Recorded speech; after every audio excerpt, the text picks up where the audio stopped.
ไม่สูงขนาดมันในเขามีปลายแห้งบินิดอันวางมากับ10 บรรเทาขนาดอันนี้ก็บินิดอันวางส่งมาบรรเทาขนาดมันจะเอาไปกันเลยไหมสามันมีไว้แต่ไหนขนาดมันในเขาเดี๋ยวไม่กินปลายแห้งบินิดนี้ขนาดแล้วก็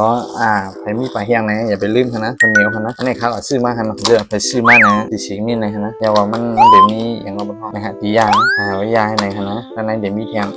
ด้านในขนาดอันนี้เป็นปลายแห้งอุบขนาดเลือกไปซื้อมานะปานนิดนี่ก็มั้งตียางมีแหนมเอาปลาไว้กันเลยกินอะไรเป็น2-3 ตาขนาดอันนี้ก็มีตียางขนาดโลมีดขนาดนี้ขนาดมาให้ลูกกินข้าวจำพาขนาดเนี่ยปลายแห้ง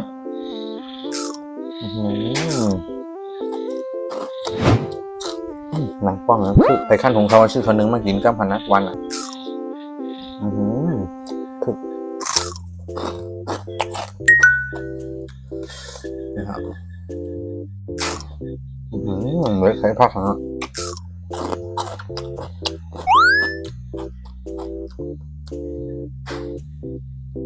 นะครับปัดปางค่ะนะ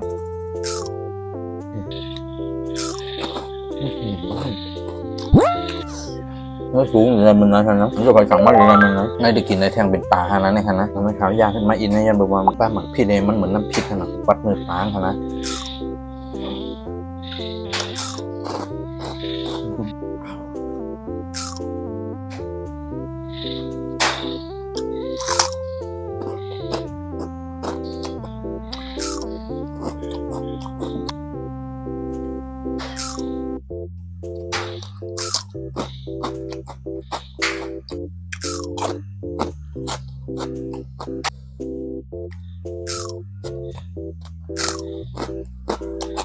โอเคฉันจะมาไปข้างในนะอย่าไปลืมคณะซามีอยู่แต่ในฮะนะคดียังกินข้าวตก